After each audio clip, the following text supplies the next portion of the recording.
Good morning students, this is the class 9th students and we are talking about the matter and its properties. Fine.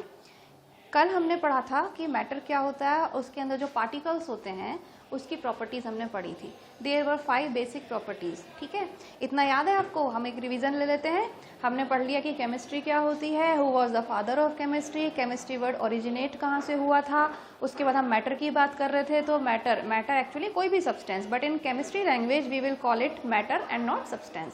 तो matter क्या होता है सब जानते हैं, है ना. उसके बाद उसके अंदर पार्टिकल्स होते हैं, बहुत टाइनी पार्टिकल्स होते हैं. तो हमने उन पार्टिकल्स की प्रॉपर्टीज भी पढ़ ली थी. The properties of particles were they attract each other, they are very small tiny particles, they have gaps in between them, they show phenomena of diffusion and Brownian motion. ठीक है, यहाँ तक हमने कर लिया था. आज हम पढ़ेंगे classification of matter. Classification of matter में मैटर को ना दो बेसिस पर क्लासिफाई किया जाता है. Physical classification and chemical classification. इनका मतलब, फिजिकल क्लासिफिकेशन का मतलब the classification which is based on the difference in the physical properties of a matter. यानी कि इसमें हम फिजिकल प्रॉपर्टीज के डिफरेंस के बेसिस पर क्लासिफिकेशन करते हैं और इसमें क्लासिफिकेशन केमिकल प्रॉपर्टीज में डिफरेंस के बेसिस पर होता है. अच्छा, फिजिकल प्रॉपर्टीज में आप क्या समझते हो? फिजिकल प्रॉपर्टीज किसे कहते हैं? पढ़ा होगा आपने प्रीवियस क्लासेस में. फिजिकल प्रॉपर्टीज हम कैसे डिफाइन करते हैं, जो कि हम सिंपली ऐसे देख सकते हैं. फिजिकल रिएक्शंस जो वो प्रोवाइड करते हैं, जो सब्सटेंस फिजिकल रिएक्शन. अच्छा, मैं और दूसरी भाषा में समझाती हूँ कि भाई कोई भी सब्सटेंस के अंदर, किसी भी मैटर के अंदर कोई रिएक्शन हो रहा है लेकिन उससे उसकी कंपोजिशन चेंज नहीं होती है. सपोज एक बहुत छोटा सा एग्जांपल अपन आइस का देखते हैं ना. अपन ने उसको बाहर निकाल के रख दिया फ्रिज में से तो वो पानी बन जाता है, गर्म कर दो तो वो वेपर बन जाता है. तो 3 स्टेट्स ऑफ मैटर में सबसे पहला जो एग्जाम्पल होता है वो वाटर का होता है. तो कहने का मतलब ये एक फिजिकल चेंज है. आपने पढ़ा होगा physical changes and chemical changes. तो फिजिकल प्रॉपर्टीज वही होती हैं जो फिजिकल चेंजेस के दौरान शो की जाती हैं, है ना. जैसे कि अपनी मेल्टिंग पॉइंट, बॉइलिंग पॉइंट हो गया, डेंसिटी हो गई, या फिर अपना डिफ्यूजन हो गया. ये छोटी मोटी जो प्रॉपर्टीज होती हैं उनको हम फिजिकल प्रॉपर्टीज कहते हैं. तो finally the matter can be classified on the basis of their difference in the physical properties and on the basis of difference in the chemical properties. So this will be known as physical classification and this will be known as chemical classification. On the basis of difference in physical properties of matter. Getting? Second thing, और यहाँ पर क्या है? On the basis of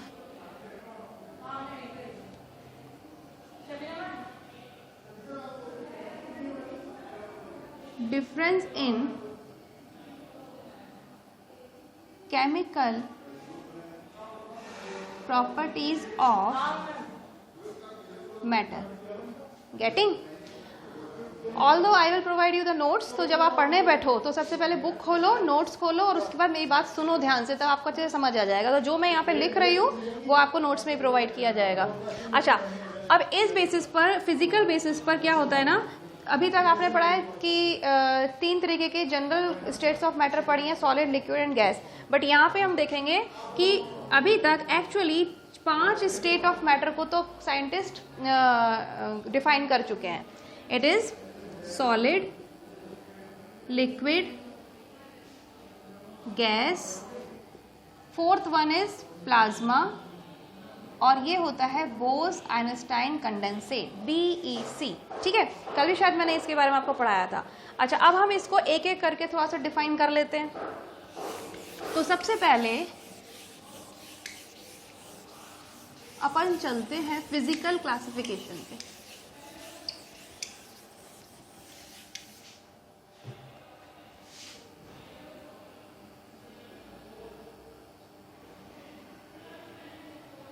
ठीक, physical classification में हमने देख लिया. पहला हम लेते हैं सॉलिड. सबको पता है सॉलिड्स क्या होते हैं. सॉलिड्स बहुत हार्ड होते हैं, सॉलिड बहुत कंप्रेसिबल नहीं होते हैं, है ना। सॉलिड्स की डेंसिटी हाई होती है, उनके मेल्टिंग पॉइंट, बॉइलिंग पॉइंट बहुत हाई होते हैं और वो बहुत खुद भी बहुत हार्ड होते हैं। उनमें डिफ्यूज़न नहीं होता। डिफ्यूज़न मैंने बताया ना, क्या मतलब हुआ कि सॉलिड को अगर आप किसी चीज़ में घोलने की कोशिश करोगे तो वो इतनी जल्दी नहीं घुलेगा आसानी से, ठीक है। यानी कि जो डिफ्यूज़न होता है सॉलिड्स में वो बहुत कम होता है। तो ये सारी की सारी जनरल प्रॉपर्टीज होती हैं सॉलिड्स की। क्यों होती हैं? The reason is important. ये सब तो आप पढ़ लोगे, ठीक है ना। अब मैं आपको बताऊंगी कि what is the reason behind all these properties which are just shown by the solid. तो क्या होता है कि भाई सपोज करिए कि मैं एक आयरन रॉड की बात करती हूँ, ठीक। ये एक आयरन रॉड है, Fe is the symbol for iron, जो कि फेरम कहा जाता है। ये भी मैं आपको बता दूंगी कि कम से कम 20 तक एलिमेंट्स जो होते हैं उनके आपको अभी मैं एटॉमिक नंबर्स और सिंबल्स ये सारे के सारे याद कराने वाली हूँ, ठीक है। तो फिलहाल आयरन रॉड है, Fe रॉड है ये। तो इसमें क्या होगा, हमने पढ़ा है कि कोई भी सब्सटेंस है, कोई भी मैटर है, वो एटम्स या मॉलिक्यूल से मिलकर बना होता है, ठीक है। तो यहाँ पर क्या होगा, ये मॉलिक्यूल्स प्रेजेंट होंगे इस तरह से। अब ये ही बस एक रीजन है सारी प्रॉपर्टीज के लिए, क्योंकि ये एक सॉलिड है तो इसके अंदर ये जो मॉलिक्यूल्स है ना वो बहुत क्लोजली पैक्ड होते हैं। क्लोजली पैक्ड होंगे तो क्या होगा, इनके बीच में फोर्स ऑफ अट्रैक्शन ज्यादा होगा। फोर्स ऑफ अट्रैक्शन ज्यादा होगा तो इस फोर्स ऑफ अट्रैक्शन को तोड़ना मुश्किल होगा। आपको बहुत एनर्जी लगानी पड़ेगी, चाहे वो एनर्जी हीट दे के लगानी पड़े, चाहे वो एनर्जी इलेक्ट्रिसिटी दे के लगानी पड़े, किसी भी फॉर्म की एनर्जी हो, ठीक है ना। तो एनर्जी बहुत ज्यादा देनी पड़ेगी, तब जाकर ये फोर्सेस टूट पाएंगे, क्योंकि these are the very high forces of attraction. तो इस force of attraction, force of attraction is very high, ठीक है, इनके बीच में। और ये सब क्या है, ये सारे के सारे हम मॉलिक्यूल्स की बात कर रहे हैं, ठीक है। अच्छा, ये जो पैकिंग कहलाती है, किसी भी सब्सटेंस के अंदर मॉलिक्यूल्स या एटम किस तरीके से अरेंज हैं, इस अरेंजमेंट को हम क्या कहते हैं, पैकिंग, ठीक है। तो इसको हम कहते हैं, इस पूरे को हम कहते हैं इंटर मॉलिक्यूलर पैकिंग। गेटिंग? ये इंटरमॉलिक्यूलर पैकिंग जो सॉलिड्स के अंदर है वो बहुत कॉम्पैक्ट होती है, बहुत स्ट्रांग होती है, बहुत क्लोजली पैक्ड होते हैं ये, ठीक है। तो सॉलिड के केस में क्या होता है कि इंटरमॉलिक्यूलर पैकिंग कॉम्पैक्ट होती है, कॉम्पैक्ट इंटरमॉलिक्यूलर पैकिंग। और सिर्फ this is the only reason behind all the properties shown by the solids. Getting? अब तुम खुद सोच के देखो कि जब ये पैकिंग ज्यादा कॉम्पैक्ट होगी, क्लोजली पैक्ड होंगे, इसको अलग अलग नाम सब मैं इसलिए लिख रही हूँ आपको क्योंकि आपको हर तरीके से पता होना चाहिए। आगे मैं कुछ भी बोलूँ, चाहे कहीं आपको एग्जाम में क्लोजली पैक्ड आ जाए, चाहे कॉम्पैक्ट पैकिंग आ जाए, आपको पता होना चाहिए कि what they are talking about, ठीक है। तो क्लोजली पैक्ड मॉलिक्यूल्स या एटम्स होते हैं। अच्छा, ये एटम्स और मॉलिक्यूल्स में कंफ्यूज मत होना, एटम्स भी हो सकते हैं और मॉलिक्यूल्स भी हो सकते हैं, ये सब आगे बताऊंगी मैं आपको। तो अभी हम इसके अलावा और भी क्या बोला जा सकता है, क्लोजली पैक्ड पार्टिकल्स, क्योंकि पार्टिकल्स क्या होते हैं, या तो एटम्स होते हैं या मॉलिक्यूल्स होते हैं, ठीक। तो अपन ने क्या देखा कि जो सॉलिड होंगे, सॉलिड सब्सटेंसेस में क्या होता है, जो अरेंजमेंट होती है, जो पैकिंग होती है, वो बहुत कॉम्पैक्ट होती है, बहुत टाइट होती है। अच्छा, इसको हम इंटरमॉलिक्यूलर पैकिंग कहते हैं, या फिर क्लोजली पैक्ड मॉलिक्यूल्स या एटम्स कहते हैं, या क्लोजली पैक्ड पार्टिकल्स कहते हैं, या कॉम्पैक्ट इंटरमॉलिक्यूलर पैकिंग कहते हैं। ठीक है। अब इस कॉम्पैक्ट इंटरमोल्यूलर पैकिंग को क्या होता है एक्चुअली कि ये बहुत पास पास प्रेजेंट हैं, और जब ये पास पास प्रेजेंट होते हैं इसके कारण में फोर्स ऑफ अट्रैक्शन बहुत ज़्यादा होता है। फोर्स ऑफ अट्रैक्शन ज़्यादा होगा तो आपको इनको स्प्लिट करने के लिए, इनको दूर दूर हटाने के लिए बहुत हाई एनर्जी की ज़रूरत पड़ेगी, और हाई एनर्जी की ज़रूरत पड़ेगी इस कारण से अगर आप किसी सॉलिड को पिघलाना चाहते हो, मेल्ट करना चाहते हो, तो आपको बहुत एनर्जी देनी पड़ेगी। क्या होगा result? Melting point high, boiling point high, density high. ठीक है। अच्छा, डिफ्यूजन सबसे कम। क्यों? क्योंकि अगर आप एक बीकर में पानी लेते हो और उसमें सोचते हो कि कोई सॉलिड सब्सटेंस डाल दो और वो जल्दी से घुल जाए, नहीं होगा। क्यों? क्योंकि डिफ्यूजन क्या पढ़ा था हमने? द मूवमेंट ऑफ एटम्स और मॉलिक्यूल्स बाय देयर ओन। अब इसमें इतनी जब क्लोज पैकिंग है तो मूवमेंट आसानी से नहीं होगा, इसीलिए डिफ्यूजन क्या होगा? मिनिमम होगा। अच्छा, दूसरी बात, दो तरीके की एनर्जी पढ़ी है किसी भी सब्सटेंस के अंदर। जैसे कि मैं हूं, मेरे अंदर दो तरीके की एनर्जी होगी, पोटेंशियल एनर्जी और काइनेटिक एनर्जी। पोटेंशियल एनर्जी मतलब जो एनर्जी मेरे अंदर स्टोर है, अब उस स्टोर्ड एनर्जी को मैं किसी काम में लगाती हूँ। मैं ऐसे खड़ी हुई हूँ, ठीक है, और मैंने अपना ये हाथ ऐसे रेस किया, तो इस हाथ को ऐसे रेस करने में जो एनर्जी लगी वो होगी काइनेटिक एनर्जी। तो potential energy is converting into kinetic energy. That means ये आप फिजिक्स में पढ़ोगे, पर यहाँ मैं सिर्फ आपको इतना बताना चाहती हूँ कि किसी भी सब्सटेंस के अंदर जो मॉलिक्यूल्स होंगे या जो एटम्स होंगे या जो पार्टिकल्स होंगे, उनके अंदर काइनेटिक एनर्जी होगी और पोटेंशियल एनर्जी होगी। अब आप मुझे ये बताओ कि इसके अंदर पोटेंशियल एनर्जी ज़्यादा होगी कि kinetic energy? Definitely potential energy. क्यों? क्योंकि इन एटम्स और मॉलिक्यूल्स के अंदर मूवमेंट बहुत कम होगा, ठीक है ना, किसी भी तरीके का मूवमेंट बहुत कम होगा, इसीलिए काइनेटिक एनर्जी कम होगी। तो अच्छा, अब इसके बाद हमने क्या क्या हम इस से कंक्लूजन पे पहुंचते हैं?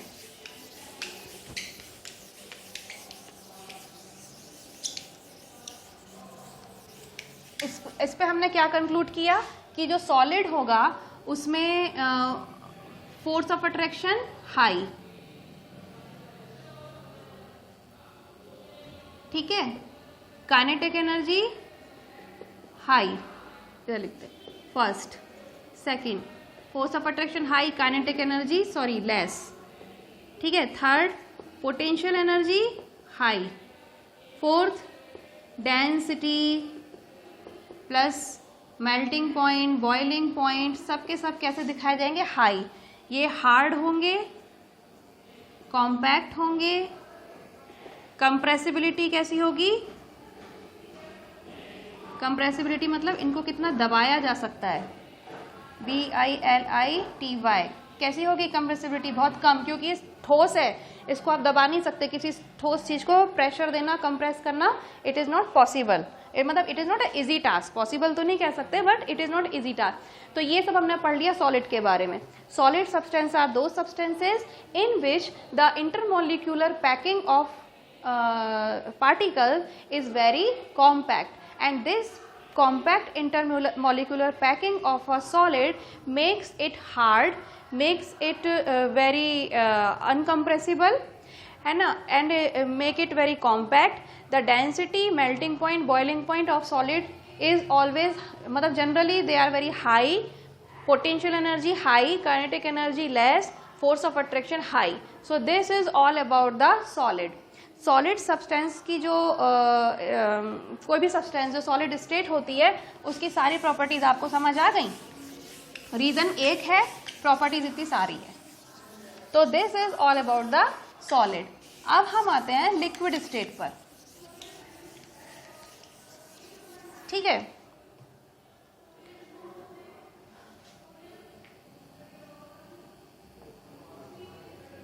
Liquid, the second state of matter is liquid. अब इस लिक्विड में हमने देखा कि सपोज करो हम एक बीकर लेते हैं, इसके अंदर हम वाटर रखते हैं। अब वाटर वापस मॉलिक्यूल्स प्रेजेंट होंगे वाटर के, ये रहे वाटर के मॉलिक्यूल्स। अब इसमें तुम देख रहे हो ज्यादा कॉम्पैक्ट नहीं है, ठीक है। अब इसे समझना बहुत आसान होगा क्योंकि आपने एक बार सॉलिड समझ लिया ना, तो आपको लिक्विड गैस समझना इतना हार्ड नहीं लगेगा। इसमें आप क्या देख रहे हो भाई, जो इंटरमोलिकुलर पैकिंग है वो ज़्यादा कॉम्पैक्ट नहीं है, तो बाकी चीज़ें आप खुद समझ गए होंगे।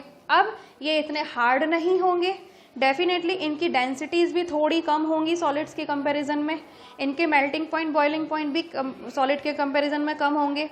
इनके अंदर कंप्रेसिबिलिटी थोड़ी मिल जाएगी, होता है ना, आप लिक्विड को थोड़ा सा कंप्रेस कर सकते हो, बहुत ज़्यादा तो नहीं कर सकते बट अ लिटिल बिट कर सकते हो, ठीक। तो इसके बाद हम इन पर क्या कंक्लूजन पर, सपोज करो ये एक बीकर है, ये वाटर मॉलिक्यूल्स हैं, ये कैसे है, ये क्लोजली पैक्ड नहीं है, ये लूजली पैक्ड है, लूजली पैक्ड वाटर मॉलिक्यूल्स, ठीक। अब क्या होगा, तो लिक्विड्स की प्रॉपर्टी बताओ, force of attraction,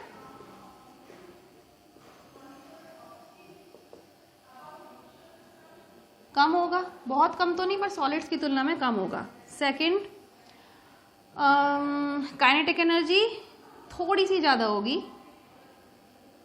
potential energy थोड़ी सी कम होगी।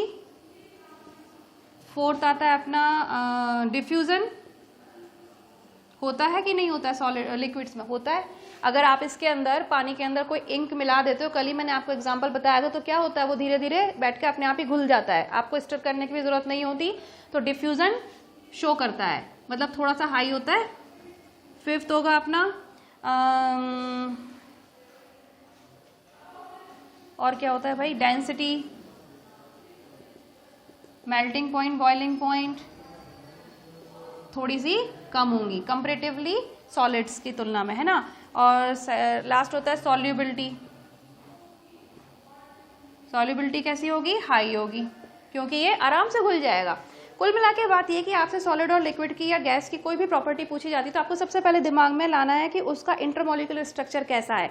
देखो कुछ भी रटने की जरूरत नहीं होती है कि आप बैठे हो घर में घंटे भर तक सॉलिड्स की प्रॉपर्टीज रट रहे हो कि लिक्विड की प्रॉपर्टीज याद करने में लगे हो। जैसे ही आपके सामने कोई क्वेश्चन आता है, आपको सबसे पहले कहाँ जाना है, उसके इंटरमॉलिक्यूलर स्ट्रक्चर पे जाना है। आपको जब ये पता है कि लिक्विड का इंटरमॉलिक्यूलर स्ट्रक्चर लूजली पैक्ड होता है तो आपको समझ में आ जाएगा कि फोर्स ऑफ अट्रैक्शन कम होगा, काइनेटिक एनर्जी थोड़ी ज़्यादा होगी, क्योंकि जब उसमें अट्रैक्शन कम है तो वो थोड़ा बहुत इधर उधर फ्लो कर पाएंगे, आप चल पाएंगे, मूवमेंट शो कर पाएंगे। और यही रीज़न होता है कि वो डिफ्यूजन शो करते हैं, यही रीज़न होता है कि उनके अंदर फ्लूइडिटी होती है। एक और वर्ड होता है ना फ्लूइडिटी, FLUIDITY, है ना, बहना। केवल लिक्विड ही तो होता है जो बहता है, तो इसके अंदर ये फ्लूइडिटी कैसी होती है, हाई होती है। तो इस तरीके से अपन ने ये सारी प्रॉपर्टीज आपको एक बार में पता चल जाएंगी। दिमाग कहाँ लगाना है, सिर्फ उसका जो इंटरमॉलिक्यूलर स्ट्रक्चर है वो कॉम्पैक्ट है, लूजली पैक्ड है, वेरी लूजली पैक्ड है, कैसा है, ठीक है। अब कल मैंने आपको एक वर्कशीट दी थी, वो हम सैटरडे डिस्कस करेंगे, क्योंकि जितनी भी वर्कशीट मैं एक वीक में दूंगी, अभी तो थोड़ा कम, बट जैसे जैसे हमारा कोर्स आगे बढ़ेगा, मटेरियल बढ़ जाएगा, तो मैं मिक्स करके भी दूंगी। तो उसके बाद सारी की सारी वर्कशीट हम सैटरडे डिस्कस करेंगे। और दूसरी बात यह कि what ever I am explaining you, what ever I am just writing here on the black board, you will get notes of those in your hand. तो जब भी पढ़ने बैठोगे आपके पास बुक होगी, नोट्स होंगे मेरे बनाए हुए, और उसके वर्कशीट्स होंगी, ठीक है। तो जो भी मैं यहाँ पे बोल रही हूँ वो आपके सामने लिखा हुआ भी होगा। Just go for it, just learn each and everything by your heart, fine. तो आज के लिए इतना है, ठीक है, ओके, बाय बाय।